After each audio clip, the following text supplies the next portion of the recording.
Okay, our next speaker is Dr. Schiff, physics professor from Syracuse University. Dr. Schiff was originally from Southern California. He's been educated at Caltech, Cornell University, University of Chicago, and he's been teaching here at the Syracuse University for 25 years. He teaches a course currently on solar energy science and architectures. He has done research on, he does research on solar cells, and he's led projects for the Department of Energy and the National Science Foundation on solar energy projects and for solar energy companies as a consultant and a contractor. I talked to him for 5 minutes and I gained a wealth of information on PV already. So I'd like to please welcome Dr. Schiff. I'd like to tell you a little about solar electricity, sort of in the broadest possible perspective, where it's come from and where it's going as best I can in 10 minutes. That's a picture I like to pretend it's me, but of course it's not. Climbing on a fairly attractive, architecturally integrated solar electric installation. But let me just get back to the big subject, which is the future. So I'll just walk you quickly through the fact that solar electricity, there's plenty of it available. The only question is whether we can harness it. So whether we can harness it is dictated by economics. So I'll walk you through a little bit about where we've been and where we're going. We're actually living in extraordinary times, almost inconceivable even 10 years ago that the price of solar electricity would have gotten as low as it has become. So we appear to be on the verge of going to a phase of the industry when it is not subsidy or incentive driven, because the industry is already enormous, tens of billions of dollars a year internationally. The appetite for the kinds of 100 billion a year subsidies is minimal at the moment given economic conditions. So it's a lucky coincidence that the price has dropped low enough to consider non-subsidized solar electricity. And then this happens to be a particular passion of mine and of several other people in the room. I'll just mention that there's wonderful opportunities to improve building integrated solar cells, and that's an issue of aesthetics as well as economics. This picture is just a nice picture of the Earth at night. 100 years ago, you wouldn't have seen all those lights blinking, and when sort of sociologists or economists of the right type have studied it, people will basically burn as much electricity as they can afford at night to create, an artificial environment that is more friendly than darkness itself. And here you see it blinking at us, but there is a cost. Right now on the Earth, we average about 2 terawatts. If you happen to know scientific notation, that's 10 to the 12th. It's a million watts. Light bulbs are about 100 watts, so it gives you an impression.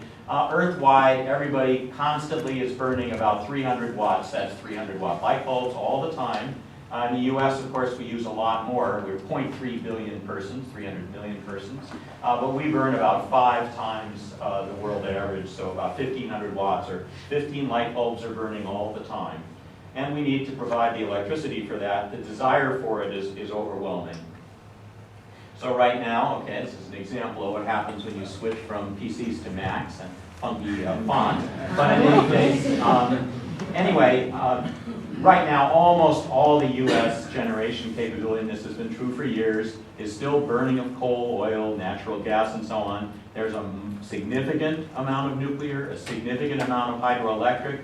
There really is no more hydroelectric to speak of, not proportionate to what we're already using. Nuclear is arguable, but it's no longer clear that nuclear is actually cheaper compared to other technologies, but that's an argument. And then the ones, of course, everybody would prefer these, wind, solar, geothermal, if they were cheap enough, and that is really the question that we need to look at.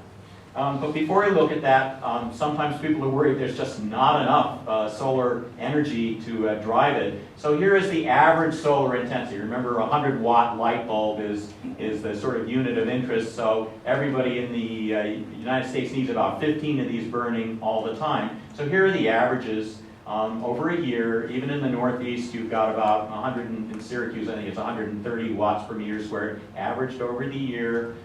So per meter squared, so we'll need maybe 10 meters squared to generate enough electricity for a person. And then, of course, as you go down to the southwest, it gets much better. It's almost twice as good.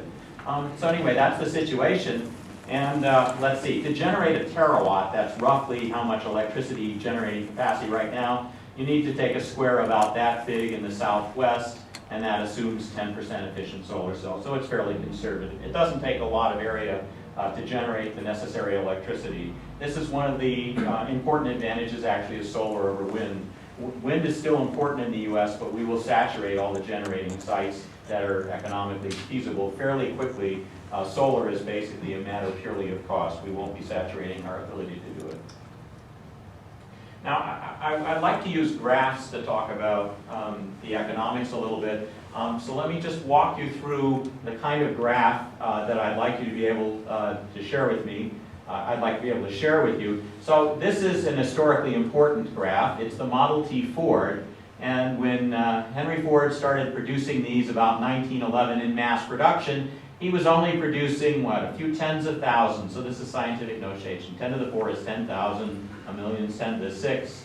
If I've got this all right, yep. So Ford was producing a few tens of thousands a year, and they cost the customer about $3,000. And of course, Henry Ford is famous for the onset of mass production. And over the next 13 years, mass production, now we're up to millions of Fords per year being shipped, drove the cost down about a factor of 3 and made the widespread introduction of automobiles a possibility. So this funny little line that doesn't seem to be doing much at all, in fact, hiding beneath it is an extraordinary change. When only rich people could have cars, to almost every middle-class person was certainly aspiring to a car in 1924, and upper middle-class people could own them. So these curves hide a great deal of revolutionary change in them, and it's, I think, valuable to be able to read them behind this sort of graph to see what's going on. So now here's the curve for solar cells. Henry Ford managed to drive the price with mass production of Model T Fords down about a factor of 3 in that first decade. And over the last 3 decades, because that's how long the solar electric business has been serious, the price has come down almost 100 times. In fact, today, this is a 2011 figure, if you wanted to buy 1 watt of solar electric generating capability, you can buy it today for well under $1 a watt. This is an extraordinary change. So it's a revolution, a 2 order of magnitude drop in the price of electricity from this source over the last 30 years. And it's really an extraordinary achievement. And you can see lots of details once you know how to read the graph. So in order to basically generate solar electricity unsubsidized on a large scale, we need about 1 more factor of 2. We've come down a factor of 100. We need a factor of 2. There's really no longer any doubt it can be done. But you should also recognize that this price, in order to pay it, it's always been subsidized all the way down. The electricity generated by these more expensive prices has always been heavily subsidized. This is called investment economics. And this huge bump here, that's the Germans, heavily subsidized, Europeans mainly, but anyway, Germans in particular, heavily subsidizing solar. They subsidized it so heavily that the price stopped dropping because everybody was taking it as profit. And then when the subsidies began to drive down, and when the Chinese especially began to upscale their generating capability, the price went down to what it really was down here. This, of course, drove many companies, and is driving many companies out of business. They did the economics at the high price, which wasn't looking at the whole picture. So that's the bad news for many companies. You've been reading about them in the papers. But the good news from the point of view of the country and of installers is that the price of these modules is in fact getting low enough that unsubsidized use is basically just around the corner. So give it a few more years. Now another thing has happened as the price has gone down. I've been showing you the module price. That's the module cost. You know, when you buy a module, you then have to install it. Now in the old days, that happens to include about half my career, but in any case, the old days, we didn't worry about it. The price of the module was so high that anybody could install them. The price just didn't matter. But for the last decade, it has mattered. So starting about 1998, an installed cost, that's everything included, module and labor and rooftop and whatever else, was about $11 a watt. That's about 6. Anyway, the price of the module at that point was about $7 or $6 a watt. So anyway, it was about 55% module about 1998. Now I mentioned already that the price of the module, even by 2010, it's lower today, had only become 25%. So the installed cost has only gone down a little more than a factor of 2. The module cost has gone down a factor of 5 or 6. And so now we're in the regime where the module is no longer the important thing, it's everything else. And these are out-of-date numbers. It's even more dramatic today. So we're in a completely different environment. You can call it technology agnostic. It doesn't matter very much which module you buy. What actually counts is efficiency of the module, less than as much as cost, because your main costs are going to be after you've bought the module. So I'll just use a few moments to talk about these installations. So some forward-looking manufacturers have recognized that many people are concerned with the appearances. So there's a particular, this happens to be a German company that's specialized in the aesthetics of modules. So they offer a palette of colors. You can look up the specs. If you want a given color, you lose a little bit of electricity. If you want it, just basic black, you get the most electricity. So the architect and the customer of a building can basically make a choice comparing what it looks like with how much electricity is going to be generated. This company is just famous for gorgeous stuff. So in any case, that's an arena. A whole wall of this arena is covered with these modules. They look great, sort of like granite. Right? They look great. Of course, I'm prejudiced. Here's another one. Now, this is a giant building in Basel. The Center of Excellence, their version of it, only even bigger, and those are people down there, you probably just barely see them. This building has more of this Sunways product as the roof. It's designed by Frank Gehry, one of the world's most famous architects, mainly for the Bilbao Museum, but he's done many projects. And this has fully integrated solar cells in the top of it, so it's just gorgeous, looks beautiful inside too. All right, so that's the short story is there are many opportunities, not necessarily in manufacturing solar cells, at least not in the US, but because of the inexpensiveness of the modules, new opportunities are arising. So, of course, the dominant one is to drive installation costs down. It's no longer true the module's a very significant part. It's mostly all the other things we do. So there are tremendous opportunities here. I think people are just beginning to catch up to the reality that modules are dirt cheap. Now we have to figure out how to use them efficiently. As the modules get used more and more, we create more and more interesting situations for engineering. This is already being experienced in Germany. It's just completely distorted and changed their electricity market because they have about 20 or 25% solar electric in the summer.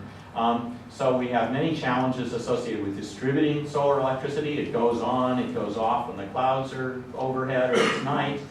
We certainly need a much smarter grid. This is a project that's just as big as buying the modules themselves. Re-engineering our grid is an enormous project. It's like the Erie Canal for the 21st century. We need to rebuild our electricity grid to take advantage of wind, solar, and the other technologies that are now becoming cheap enough to compete fairly against things like coal-fired power plant.